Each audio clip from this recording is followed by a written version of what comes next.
por retomar nuestro estudio de Salmos. Ya, como les mencioné, teníamos semanas y semanas sin nuestro estudio de Salmos, entonces ya lo vamos a retomar. Ya estamos comenzando en el capítulo 65 y como mencioné hace unos momentos, no lo vamos a poder ver todo, nada más vamos a poder llegar hasta el versículo 4 por cuestión de tiempo, aunque me hubiera encantado poderlo terminar. La próxima semana le vamos a dar conclusión al capítulo 65. Como saben, normalmente pues yo no titulo mis mensajes. La mayoría de los pastores, predicadores, pues sí le ponen temas y títulos a los mensajes, yo por lo general no. Pero a simplemente le llamé acción de gracias, porque eso es precisamente eso. El capítulo 65 como tal es simplemente una acción de gracias. Es una acción de gracias realmente precioso, que espero que ustedes comprendan y que sean edificados por medio de ello. Bien, el Salmo 65... Para empezar, el Salmo 65 es en realidad el primer salmo de 4, es una serie. ¿Okay? Entonces, del 65 al 68 tenemos una miniserie. ¿Okay? Esta miniserie de 4 capítulos, todas tienen el mismo tema, acción de gracias. El enfoque, nuevamente, de esto está puesto sobre la alabanza a Dios. La alabanza, acción de gracias, alabar a Dios a causa de sus misericordias, sobre la naturaleza, sobre la humanidad. Bueno, hoy vamos a ver precisamente sobre la nación de Israel y sobre todas las naciones, muy interesante. Otra manera que podemos ver esta serie de 4 capítulos es simplemente viendo la dependencia total de toda la creación en Dios.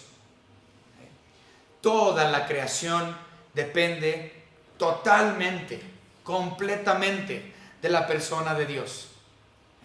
Entonces, otra manera de verlo. Acción de gracias por su misericordia sobre toda su creación, sobre toda la humanidad. Nuevamente es una serie de 4 capítulos que hablan de esto. El bosquejo como tal es el bosquejo natural de todo el capítulo, se los voy a dar rápidamente. El bosquejo natural son 3 puntos. El primer punto es el que vamos a ver hoy, que es del versículo 1 hasta el versículo 4 únicamente. Y el tema es, de ese primer punto, la salvación depende de Dios. La salvación depende de Dios. Entonces estamos viendo eso, la dependencia de toda la creación en la persona de Dios. Entonces, punto número 1, versículo 1 al 4, la salvación depende de Dios. El segundo punto que veremos la próxima semana es del versículo 5 al versículo 8.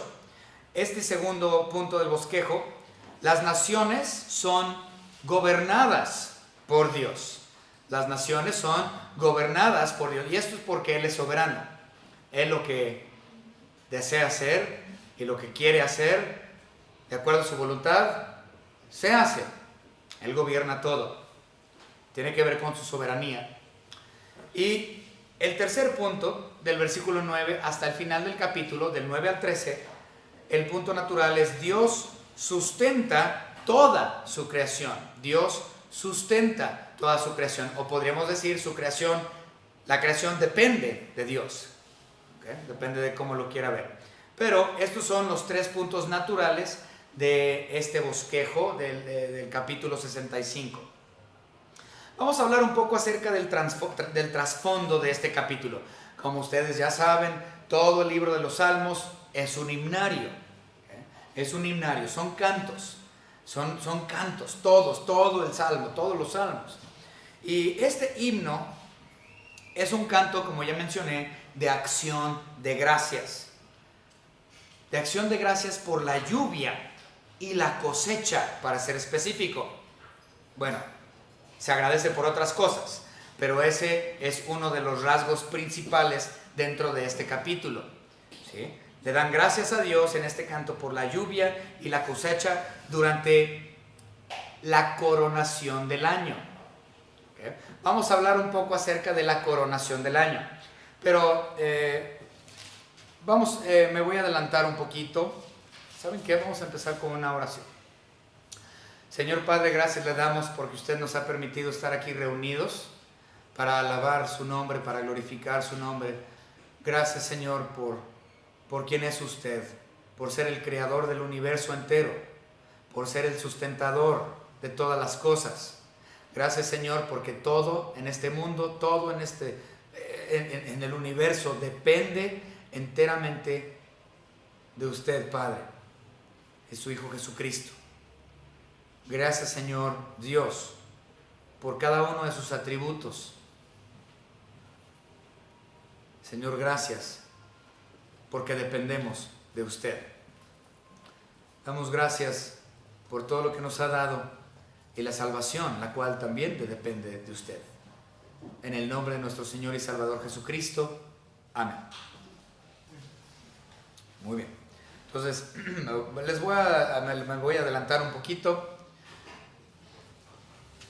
Pero pongan atención, les mencioné que esto es acción de gracias por la lluvia y por la cosecha. Entonces, aunque no nos vamos a meter en eso hoy, pero sí quiero que lo vean. Vamos a leer rápidamente del versículo 9 en adelante. Dice, visitas la tierra, hablando de Dios. Visitas la tierra y la riegas, obviamente está hablando de la lluvia. En gran manera la enriqueces con el río de Dios, lleno de aguas. Preparas el grano de ellos cuando así la dispones. Entonces, es decir, la cosecha, el grano, depende de Dios cuando Él la dispone que así sea. Y Él trae la lluvia cuando Él así lo desea. Versículo 10, 11 y 12 dice, haces que se empapen sus surcos, haces descender sus canales, la ablandas con lluvias, bendices sus renuevos. Entonces, todo esto es agradecimiento por lluvia y cosecha. ¿Okay? Y yo mencioné la coronación del año. Y ahí es en el versículo 11. Pongan atención ahí. Tú coronas el año con tus bienes y tus nubes destilan grosura. ¿Okay?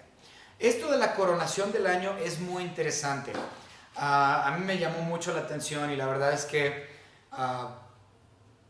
ahorita lo vamos a ver. Muy interesante. La coronación del año implica el principio del nuevo año. ¿Okay? O sea, nosotros tenemos año nuevo. Entonces, año nuevo para nosotros es el día 1 de enero. Sería la coronación del año. ¿Sí? Entonces, así es como está escrito aquí en el libro de los Salmos refiriéndose al nuevo año, la coronación del año. Y yo dije, bueno, pues qué interesante, ¿no?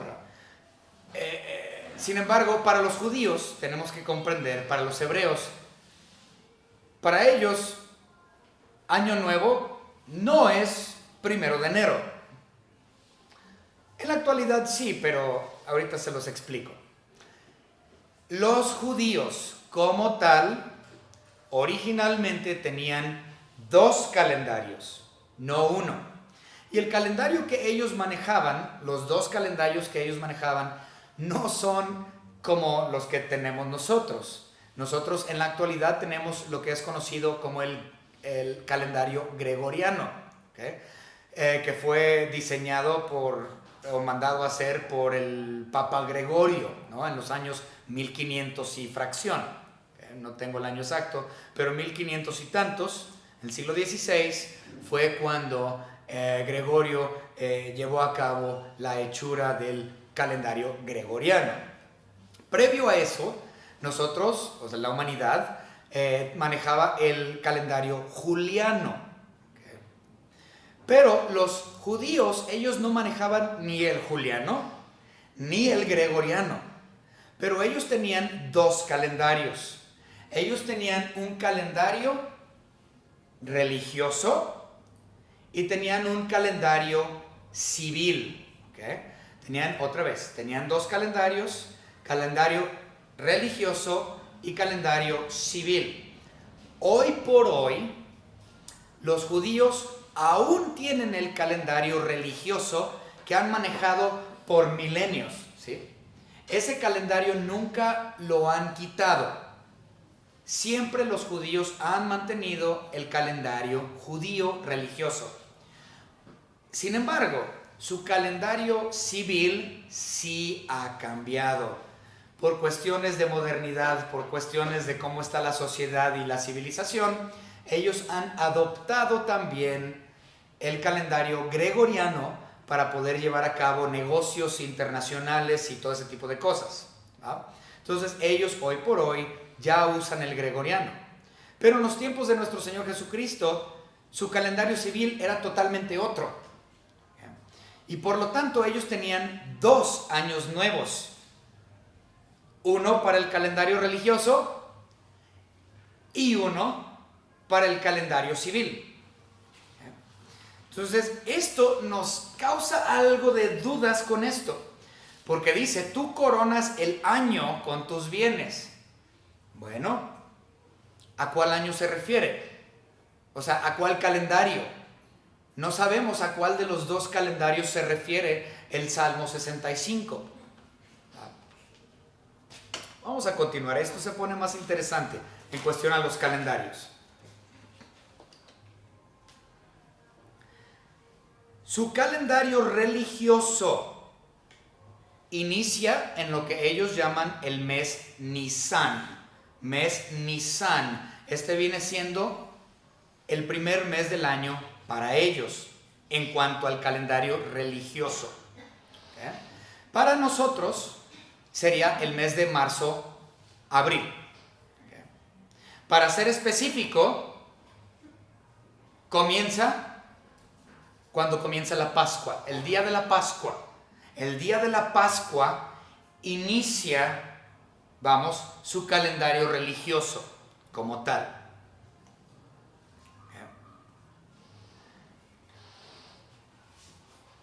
El segundo calendario, el calendario civil, inicia para ellos en el mes, no sé si lo estoy pronunciando bien, Keshvan, en el mes Keshvan, que viene siendo equivalente a nuestro octubre-noviembre. ¿Okay? Octubre-noviembre. Entonces ellos tienen 2 calendarios, 2 años nuevos, o por lo menos en esos años así era. Entonces tenían el religioso que empezaba en Pascua y en el Nisan, y tenían el Chesvan o Kesvan que empezaba en nuestro mes de octubre-noviembre, que era el civil. Entonces no sabemos a cuál de los 2 años nuevos se refiere Salmo 65. Lo interesante es que no nada más termina ahí esto. Si ustedes recuerdan, en el libro de Deuteronomio, Dios le hizo una promesa a Israel. Esa promesa es que ellos tendrían 2 temporadas de lluvia. La lluvia temprana y la lluvia tardía. Vamos a verlo. Deuteronomio capítulo 11.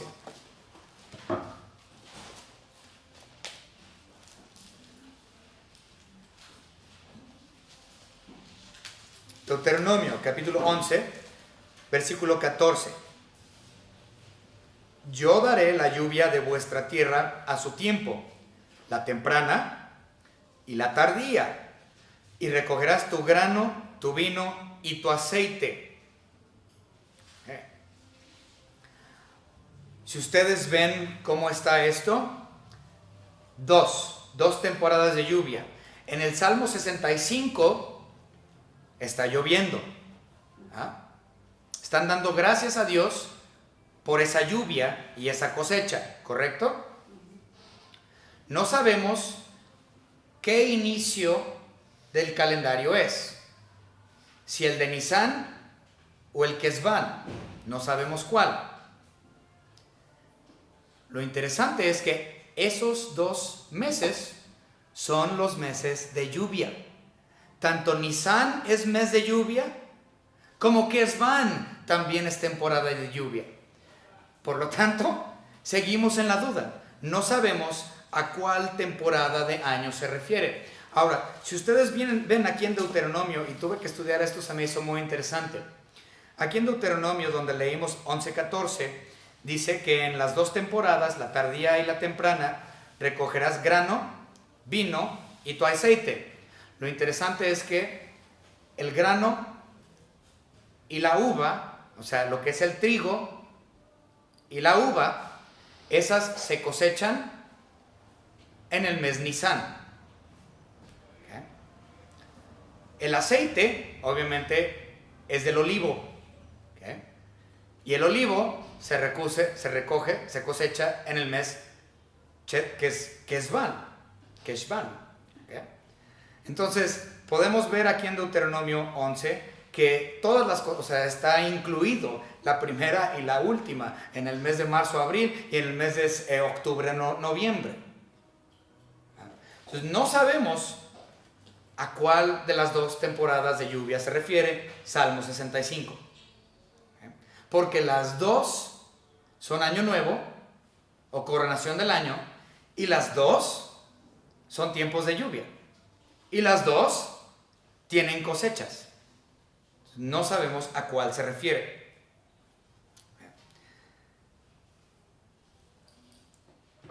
También, ambas, tanto la del tiempo de lluvia temprana como la lluvia tardía, ambos, marzo, abril, octubre, noviembre, se celebra gratitud a Dios en ambos por la cosecha.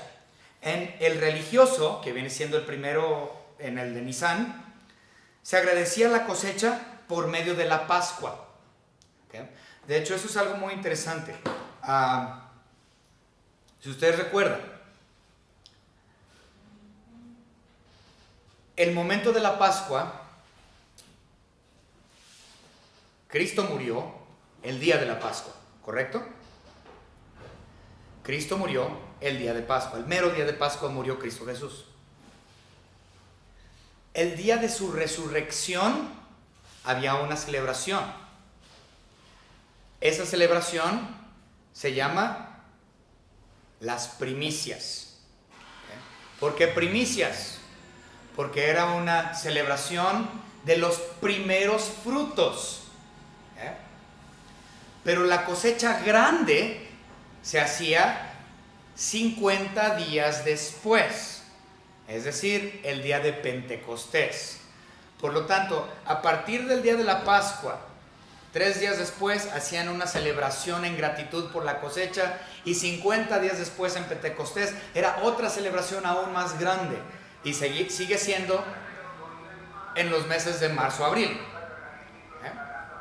Ahora, en octubre, noviembre, también en el calendario civil se hacía una segunda cosecha, que ya les mencioné que la segunda cosecha, la de octubre-noviembre, es la de los olivos, la del aceite. Y esta se hacía entre el día de expiación y la fiesta de los tabernáculos. Entre el día de la expiación y el día de los tabernáculos. Eso lo podemos ver en Levítico. Bueno, vamos a ver primero el de la Pascua, que es una cosecha en agradecimiento alrededor de la Pascua. Éxodo, capítulo 12. Vamos rápidamente a verlo. Éxodo, capítulo 12 y versículo 2. Éxodo 12, 2 nos dice lo siguiente. Vamos a leer desde el primero. 12:1. Habló Jehová a Moisés y a Aarón en la tierra de Egipto, diciendo: este mes os será principio de los meses. Porque es la coronación del año, es el principio del año, el principio de los meses. Para vosotros será el primero en los meses del año. Entonces es el religioso y era de celebración por muchas razones, pero mayormente por la cosecha. También, y el segundo era la cosecha entre la expiación y la fiesta del tabernáculo. Eso lo podemos ver en Levíticos. Vamos rápidamente a Levítico, capítulo 20. Sí. Levítico capítulo 23. Y es que es mucho para leer. Levítico capítulo 23, a partir del versículo 26. Y vemos esta segunda celebración. Dice: también habló Jehová a Moisés diciendo: a los 10 días de este mes séptimo, el mes séptimo viene siendo el mes Tishri. Si usted no sabe cuál es el mes séptimo, ese también es muy importante. El mes Tishri es el mes en que nuestro Señor Jesucristo nació. ¿Okay? La Biblia nos dice que Él nació en el mes Tishri. ¿Cuál es el mes Tishri? ¿O en qué cae para nosotros hoy? Tishri cae entre septiembre y octubre. ¿Okay? Entonces nuestro Señor Jesucristo en realidad nació en septiembre y octubre, no nació en diciembre. ¿Okay? Entonces también habló Jehová a Moisés diciendo: a los 10 días de este mes séptimo será el día de expiación. Tendréis santa convocación y afligiréis vuestras almas y ofreceréis ofrendas encendidas a Jehová. Ningún trabajo haréis en este día, porque es día de expiación, para reconciliaros de delante de Jehová vuestro Dios. Porque toda persona que no afligiré... Bueno, continúa hasta el versículo 44. Y si ustedes continúan leyendo, lo pueden leer en casa, verán que hay una celebración también de cosecha en este segundo, o sea, ya para el mes Cheskesh, no sé cómo se pronuncia, Chesvan, que es nuestro octubre-noviembre. Entonces hay celebración de acción de gracias tanto en el primer mes como en el primer celebración del año, la primera coronación del año, como la segunda coronación del año. Entonces no sabemos a quién se refiere Salmo 65. Es imposible, porque hacen casi lo mismo y son casi idénticos.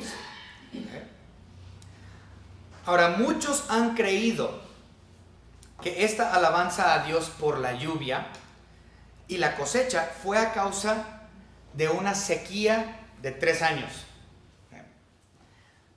Otra vez, no hay forma de poder corroborar lo que estoy a punto de decirles. No hay manera de corroborarlo. Pero muchos comentaristas, muchísimos, están seguros que Salmo 65 es el agradecimiento a Dios por lo que ocurrió con Saúl y los Gabaonitas. ¿Okay? Otra vez. Se piensa esto por lo que se nos dice segundo de Samuel. Vamos rápidamente a segundo de Samuel, capítulo 21. Segundo libro de Samuel. Y esto se me hizo muy interesante y la verdad es que, sí tiene mucho sentido, pero no hay forma de ser certeros y decir, es por esto. Pero sí es interesante. Segundo de Samuel, capítulo 21, y vamos a leer el versículo 1 primeramente. Bueno, lo vamos a leer todo, pero vamos a leer primeramente el versículo 1. Segundo de Samuel, capítulo 21, y versículo 1 nos dice: hubo hambre en los días de David, es decir, que David ya era rey, ¿sí? Hubo hambre en los días de David por 3 años consecutivos. Y David consultó a Jehová. Y Jehová le dijo: es por causa de Saúl y por aquella casa de sangre, por cuanto mató a los Gabaonitas. Ahí les va. Esto va a ser sonido. Bien. Entonces, Saúl lleva a cabo un genocidio. Saúl lleva a cabo un genocidio y casi arrasa y aniquila totalmente, casi extermina a los Gabaonitas. Saúl. Entonces, a causa de lo que Saúl hizo, Israel estuvo en una sequía y tenían hambruna tremenda. Saúl ya había fallecido. Claramente en el 21:1 vemos que en este momento David ya es el rey. Pero no estaban prosperando como nación. Se estaban muriendo de hambre. Y David el rey dice: Señor Dios, ¿por qué nos estamos muriendo de hambre? Y Dios le dice: por lo que hizo Saúl con los Gabaonitas, porque casi los exterminó. Por eso, por esa sangre derramada, es que Israel está sufriendo hambres y sequía. Muchos creen que el Salmo 65 se basa en la restauración de Israel. Cuando, ahorita lo vamos a leer en unos momentos, Pero vamos a observar el versículo 14, 21, segundo Samuel 21, 14, nos dice: y sepultaron los huesos de Saúl y los de su hijo Jonatán en tierra de Benjamín, en Sela, en el sepulcro de Cis su padre, e hicieron todo lo que el rey había mandado. Fíjense, y Dios fue propicio a la tierra después de esto. En otras palabras, David hizo algo interesante. No tenemos tiempo para leerlo todo, pero si usted le gusta, lo puede hacer y le invito a hacerlo. Pero les voy a dar el resumen. Lo que termina pasando es que los gabaonitas casi quedan exterminados. Por esa causa Dios les dio una sequía a Israel, se estaban muriendo de hambre. Dios le dijo: es por Saúl. Y David dice: bueno, voy a ir con los pocos gabaonitas que quedan con vida, voy a ir a hablar con ellos y les voy a preguntar: hey, ¿cómo podemos ayudarles para hacer las cosas bien y restaurarlo, no? Entonces los gabaonitas que estaban todavía con vida le dijeron: mira, David, nosotros no queremos oro, nosotros no queremos plata. De hecho, nuestro deseo no es que ningún israelita muera. Lo único que nosotros queremos son 7 hijos de Saúl para que nosotros los matemos. Queremos eliminar el linaje de Saúl. Así como él exterminó todo nuestro pueblo, o la mayoría de los gabaonitas, nosotros queremos exterminar el linaje de ese rey. Entonces David dijo: ok. Y él agarró los 7 hijos o la descendencia de Saúl y se los dan a los gabaonitas, y los gabaonitas los mataron a todos y exterminaron el linaje de Saúl, salvo por uno. El único que se salvó fue Mefiboset. Mefiboset se salvó porque él era hijo de Jonatán, y Jonatán era el mejor amigo de David. Entonces, a causa del pacto que Jonatán y David habían tenido en su juventud, David le permitió a Mefiboset vivir. Aparte de él, todo el linaje de Saúl fue exterminado para satisfacer la justicia de los gabaonitas. Cuando esto sucedió, dice, Dios fue propicio a la tierra después de esto, y es decir, les volvió a mandar lluvia. Entonces muchas personas consideran que Salmo 65 es a causa de que Dios restauró la lluvia y la cosecha en Israel después de lo que aconteció aquí con David y Salomón y Saúl, y todo esto. Muy interesante. Continuemos. Ahora sí, nos vamos directamente a nuestra lectura. Nos tardamos un rato, ¿verdad? Pero la verdad es que estuvo muy bueno, muy interesante. Ok, versículo 1. Tuya es la alabanza en Sión, oh Dios, y a ti se pagarán los votos. La alabanza le pertenece exclusivamente a Dios, ya que a Él se pagan los tributos. Es otra palabra aquí para votos. Entonces, Dios merece tributo, es decir, ofrenda, sacrificio, alabanza. Eso es lo que significa: se te pagarán los tributos. Entonces, tuya es la alabanza en Sión. Y veamos ese lugar, específicamente Sión. En otras palabras, Israel. Para ser exacto, Jerusalén. ¿Okay? Entonces dice que en Sión, en el monte Sión, donde está Jerusalén, ahí es donde la alabanza, el sacrificio, las ofrendas, los votos, los tributos se dan a Dios. Entonces él estaba hablando de un lugar muy específico. David estaba hablando acerca del tabernáculo. Recuerden que en este momento todavía no había templo. David ya había tomado Jerusalén. Recuerden que fue bajo David que Jerusalén se tomó. Bajo Saúl no tenían control de Jerusalén. Fue hasta David que David tomó control de Jerusalén y pusieron ahí el tabernáculo, pero todavía no había templo. Entonces David está diciendo, en el tabernáculo, en ese lugar,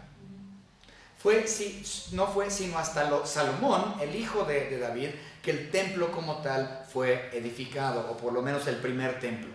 Entonces David aquí está hablando de la reciente adquisición del monte Sión y el tabernáculo haber sido puesto en ese lugar para adoración. Y David está diciendo: a Dios en ese lugar se le adora, se le alaba, se le presenta una ofrenda, se le ofrecen sacrificios, a Él damos tributo, a nadie más. Versículo 2. Tú oyes la oración, a ti vendrá toda carne.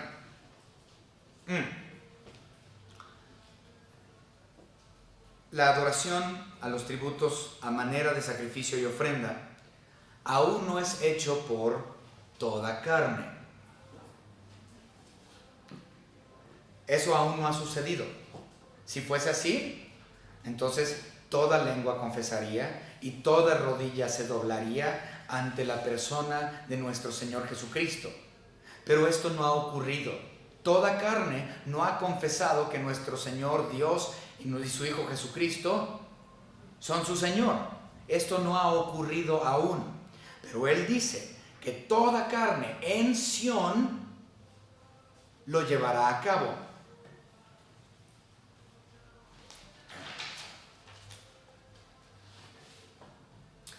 Lo interesante es que Salomón, años más tarde, dijo exactamente lo mismo. Cuando Salomón levantó el templo finalmente, observen lo que él dijo. Vamos rápidamente a Primero de Reyes, primer libro de Reyes.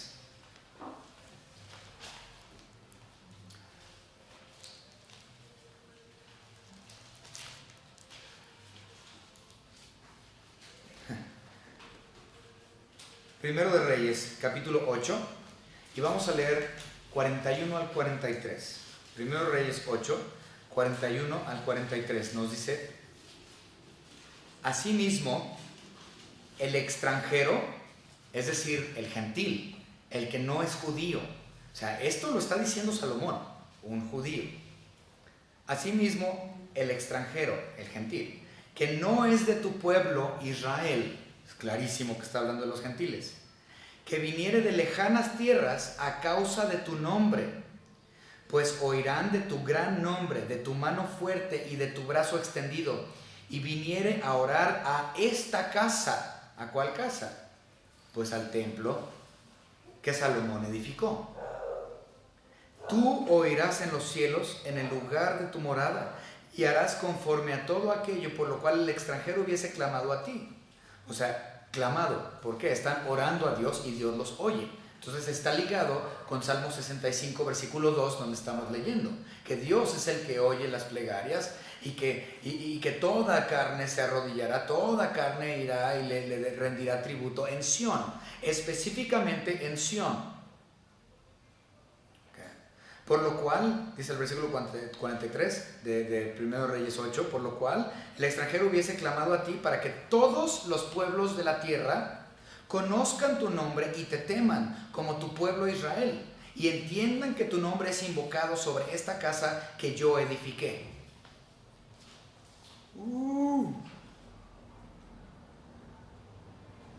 Esas son palabras duras para un hebreo hoy. Porque en la actualidad, y siempre realmente, los judíos no consideran que los gentiles pueden ser salvos. Y yo sé que es una palabra muy fuerte, pero la realidad es que siguen considerando a los gentiles como perros.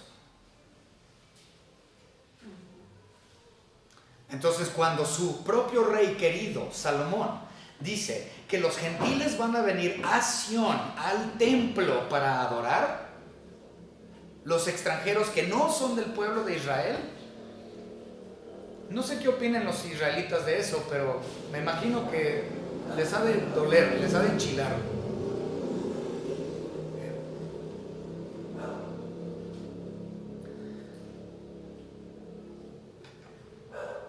Una cosa interesante, en la actualidad no hay templo para que los gentiles vayan y adoren en Sión. El templo fue demolido en el año 70 después de Cristo. Por lo tanto, uno diría, bueno, es que entonces esa profecía no se va a cumplir, porque el templo ya no existe, el templo fue derribado. Pero nosotros podemos ver en el libro de Ezequiel, de hecho hay 9 capítulos dedicados a esto, es Ezequiel capítulo 40 al capítulo 48. Todos esos versículos, esos capítulos, tienen dentro de ellos la profecía de que el templo será nuevamente reconstruido. También lo podemos ver en Daniel capítulo 9, del versículo 20 al versículo 27. Entonces en Daniel capítulo 9, versículo 20 al 27, bueno, vamos a leerlo. Ahí lo podemos ver también.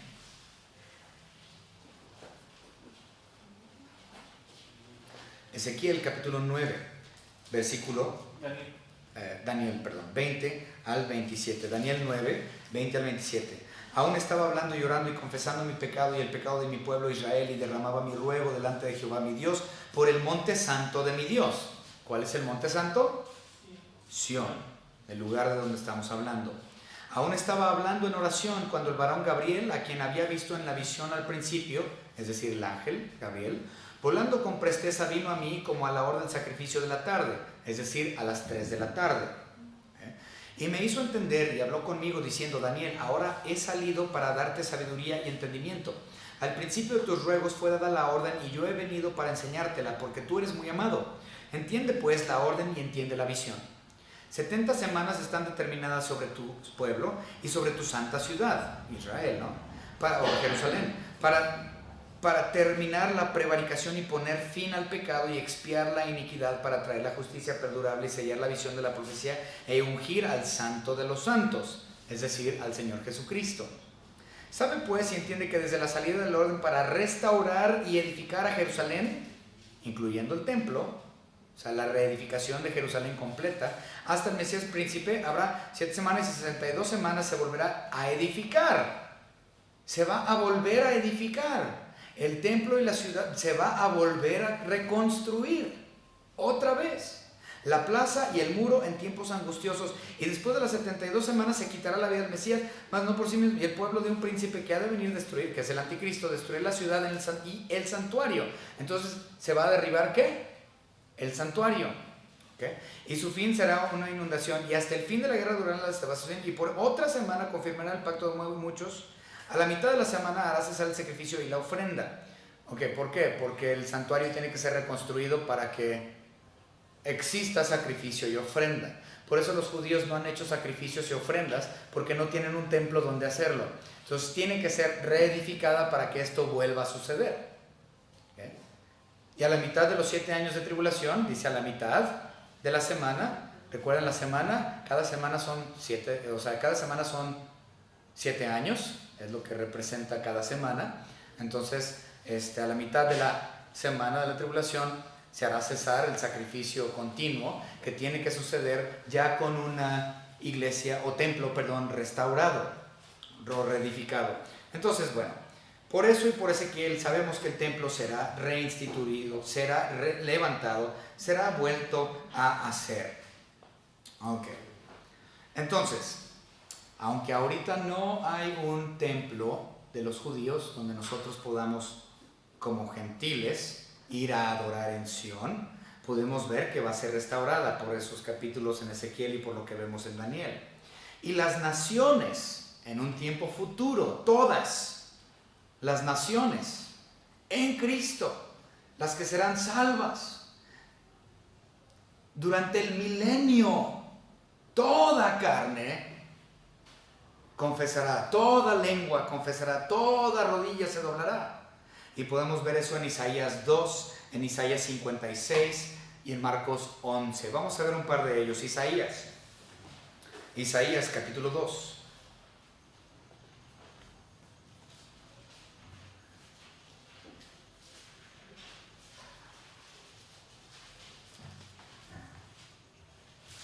Versículos 1 al 3.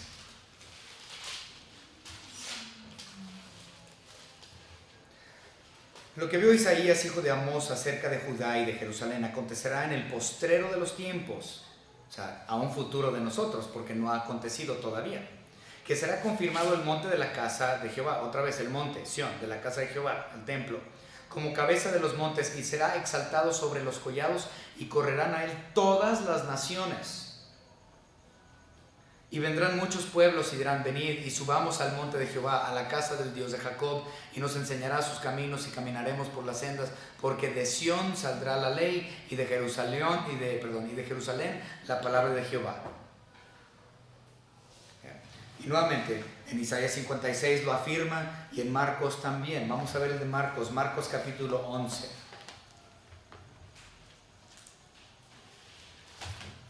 Marcos capítulo 11, vamos a leer únicamente el versículo 17.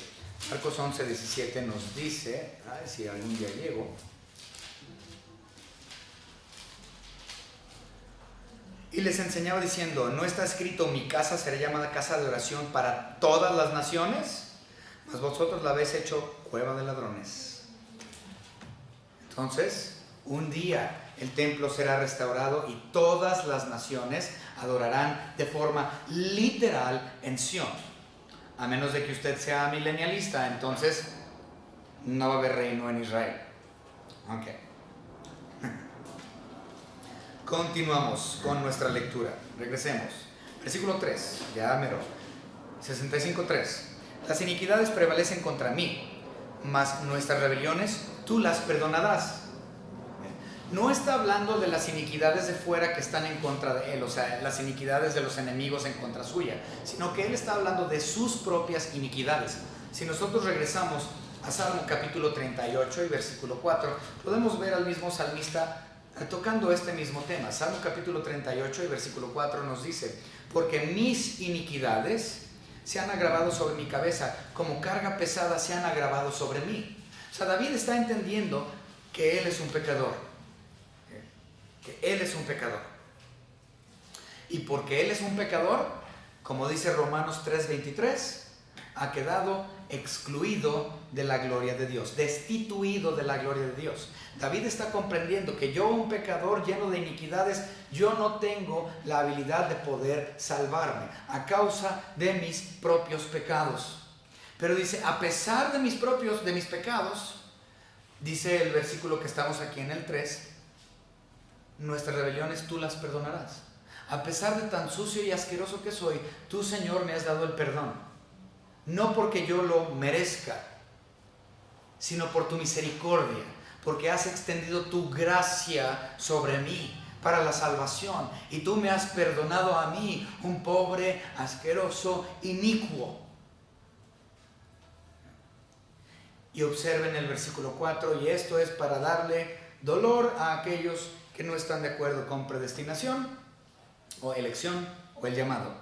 En el versículo 4 nosotros claramente podemos ver aquí elección y llamado a salvación. Versículo 4, bienaventurado, o sea, bendecido el que tú escogieres y el que tú atrajeres. En otras palabras, llamado, escogió y llamó a ti.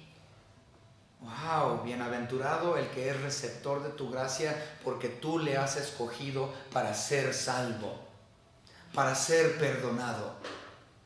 Es tu elección, Dios, porque la salvación depende de ti y la salvación no depende de mí. No puede depender de mí porque yo soy inicuo. Yo no puedo tener misericordia de mí mismo. Es Dios quien me escoge y es Dios quien muestra su misericordia y extiende su gracia para que yo sea bendecido con la salvación. Ahora observen aquí el versículo 4 también dice, para que habite. Ahora este tiene doble propósito. La segunda parte del versículo 4 tiene doble propósito. Observen, para que habite en tus atrios. Seremos saciados del bien de tu casa, de tu santo templo. Está hablando de dos cosas. Él está hablando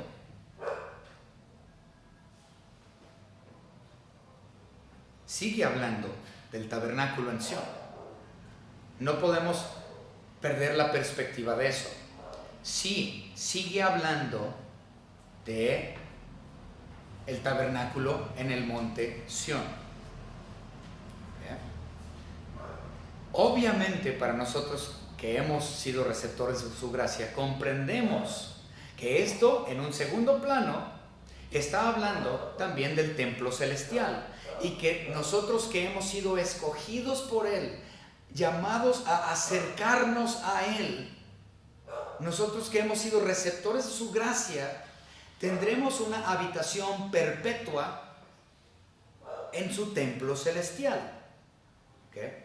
Pero en un primer plano, Él está hablando literalmente del tabernáculo en Sión. ¿Okay? En un segundo plano está hablando del celestial. Pero una cosa interesante, cuando hablamos en el primer plano, cuando estamos hablando del tabernáculo en Sión, lo interesante aquí es quién podía habitar ahí. ¿Quién habitaba en el tabernáculo? Únicamente podían habitar en el tabernáculo los sacerdotes. Y no todos, nada más algunos. Y estaban ahí por ciertas temporadas hasta que ellos acabaran su rotación, porque los rotaban, cambiaban. Y dependía de la categoría de sacerdote de la que eras. ¿Okay? Porque había, me parece que eran 24 diferentes órdenes o categorías del sacerdocio levita. Entonces, únicamente algunos de ellos podían vivir dentro del atrio del tabernáculo por un tiempo temporal, por un tiempo nada más. Entonces, esto es súper interesante. Para darle aplicación a la iglesia con esto, hoy día, los verdaderos hijos de Dios conforman un reino de sacerdotes. Todo aquel que es hijo de Dios, que ha sido escogido y llamado a ser salvo, conformamos como tal un reino de sacerdotes. Todos estamos dentro de la orden sacerdotal, si usted es hijo de Dios. Y no únicamente algunos que pueden habitar dentro de los atrios, como en el caso de los sacerdotes levitas en tiempos antiguos. En el tiempo de la iglesia, todo aquel que ha recibido la gracia, que ha sido escogido por Dios y llamado por Dios, conformamos todos el sacerdocio. Por eso es que se nos da a la iglesia que todos evangelicemos. Y dice ciertamente que somos real sacerdocio, linaje de nuestro Señor Dios. Vamos a ver un par de versículos. Primera de Pedro,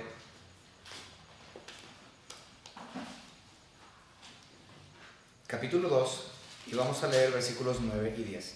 Mas vosotros sois linaje escogido, real sacerdocio, nación santa, pueblo adquirido por Dios, para que anunciéis las virtudes de aquel que os llamó de las tinieblas a la luz admirable. Vosotros, que en otro tiempo no erais pueblo, pero que ahora sois pueblo de Dios, que en otro tiempo no habíais alcanzado misericordia, pero ahora habéis alcanzado misericordia. Otra vez, la salvación no depende de mí. Es la misericordia de Dios puesta sobre mí, porque Él me llamó, Él me escogió. Y Él ha llamado a todos los verdaderos hijos de Dios, real sacerdocio. Todos, entonces, que hemos recibido a Cristo Jesús, tendremos habitación en el atrio, en el templo celestial. No es para unos cuantos como en Jerusalén y en el tabernáculo, sino es para todo aquel que cree.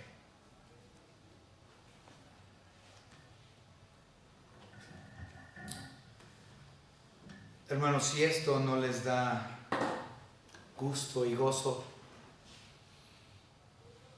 no sé qué decirles. Tiene usted un problema con Dios. La iglesia del Nuevo Testamento tenemos un privilegio tremendo que ninguna otra dispensación del pasado o ninguna otra dispensación del futuro tiene. Los elegidos de esta dispensación somos los únicos que Cristo Jesús a todos como un solo cuerpo nos llama real sacerdocio, linaje escogido, para que prediquen de las virtudes, de las palabras, del evangelio de nuestro Señor Jesucristo, entendiendo que tenemos una habitación permanente, no temporal como los sacerdotes levíticos, sino una habitación permanente en el templo celestial a un lado de nuestro Señor Jesucristo.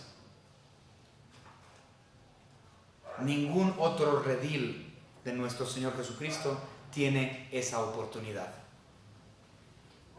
Qué privilegiados somos. Espero que esto le traiga gozo a su corazón. Y esta es la razón por las cuales a Dios se le rinde y se le paga tributo. Y cuando la iglesia esté delante de nuestro Señor Jesucristo en gloria, eso es lo único que vamos a hacer: rendirle tributo, rendirle sacrificio, rendirle alabanza. Es lo único que vamos a hacer por toda la eternidad, por quien Él es, por lo que hace, por lo que hizo, por lo que hace, por lo que hará. Espero, hermanos, que esto haya sido de bendición para ustedes. La próxima semana continuaremos con nuestro estudio, hablando acerca de la alabanza por la cosecha y por la lluvia. Vamos a orar. Señor Padre, gracias le damos por todo lo que nos ha dado. Te pedimos, Señor, que podamos digerir esto, comprenderlo por medio de su Santo Espíritu. Y Señor, que tengamos un gozo porque tenemos una habitación permanente en su templo celestial. Porque somos todos su cuerpo, real sacerdocio, no solo unos cuantos, todos. Y es para siempre, alabando su nombre, rindiéndole gloria, rindiéndole tributo. Gracias, Señor, por todo lo que nos ha dado, en el bendito nombre de nuestro Señor y Salvador Jesucristo, nuestro Señor, nuestro Rey, nuestro Dios. Amén.